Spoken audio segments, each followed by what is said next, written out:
ये है RJ media और आप देख रहे हैं न्यूज अभी अभी, खबर, तहकीकात, हकीकत।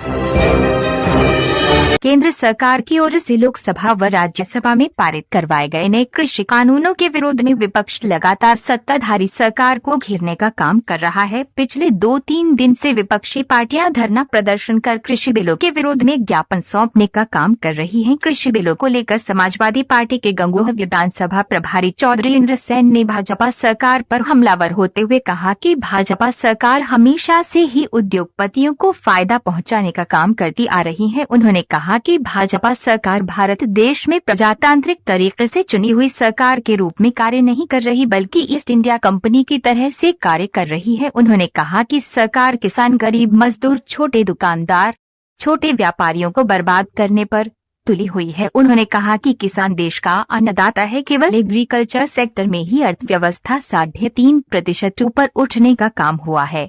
इसके बाद भी सरकार किसानों की बर्बादी करने पर तुली हुई है। उन्होंने कहा कि यदि देश का किसान खुशहाल नहीं होगा तो देश किसी भी कीमत पर खुशहाल नहीं हो सकता। उन्होंने कहा कि सरकार के घोषणा पत्र में स्वामीनाथन रिपोर्ट C2 के आधार पर लागू करने का वायदा किसानों से किया गया था, लेकिन आज तक सरकार स्वामीनाथन रिपोर्ट C2 के आधार पर लागू नहीं कर पाई है। सरकार को यदि किसानों को कोई फायदा पहुंचाना है तो स्वामीनाथन रिपोर्ट को C2 के आधार पर लागू किया जाए। उन्होंने कहा कि जो कृषि बिल सरकार ने लागू किए हैं उनसे किसानों को किसी प्रकार का कोई लाभ नहीं होने वाला है। किसानों का ये भी कहना है कि अभी उन्हें इन कृषि बिलों के बारे में पूरी जानकारी भी नहीं है। सरकार को गांव दर गांव अपनी टीम भेजकर किसानों को इन कृषि बिलों के फायदों से किसानों को अवगत कराना चाहिए। पवन सिंह राठौर, जिला संयोजक, व्यवसायिक प्रकोष्ठ, भारतीय जनता पार्टी।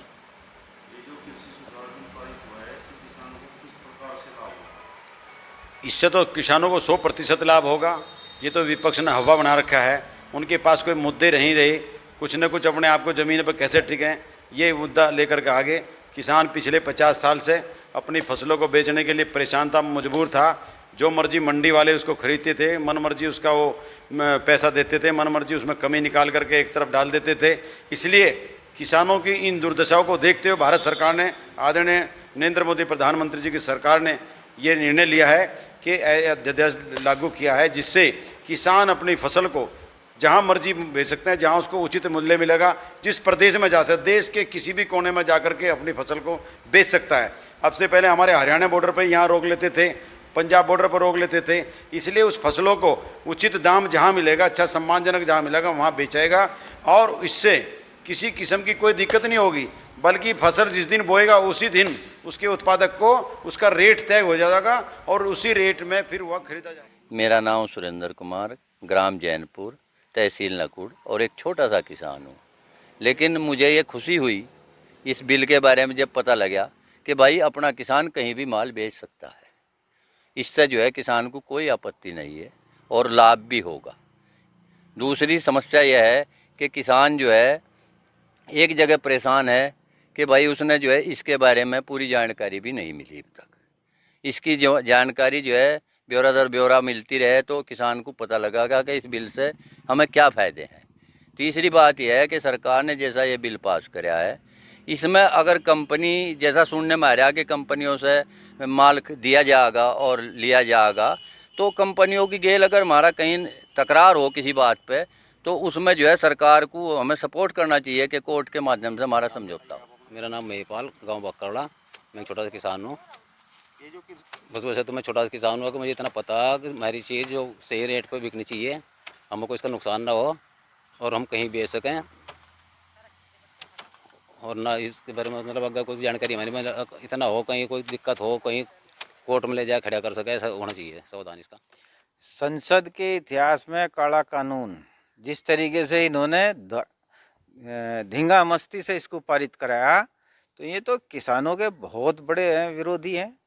सरमाएदारों की पार्टी, बड़ों बड़ों ने हमेशा कहा ईस्ट इंडिया कंपनी की तरीके से व्यवहार कर रहे हैं। ये कोई प्रजातांत्रिक देश भारत में चुनी हुई सरकार के रूप में काम नहीं कर रहे।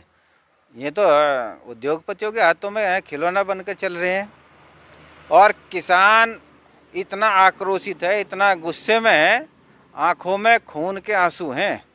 और खोबेदार खड़वे लेके इनको पे लगा किसान। अब इससे चूक नहीं आने की, चाहे कोरोना चल रहा हो चाहे कुछ भी चल रहा हो, क्योंकि किसान को तो बर्बाद कर दिया। किसान के साथ जो मजदूर है वो भी एक किसान का ही रूप है, छोटा दुकानदार है वो भी किसान का ही रूप है।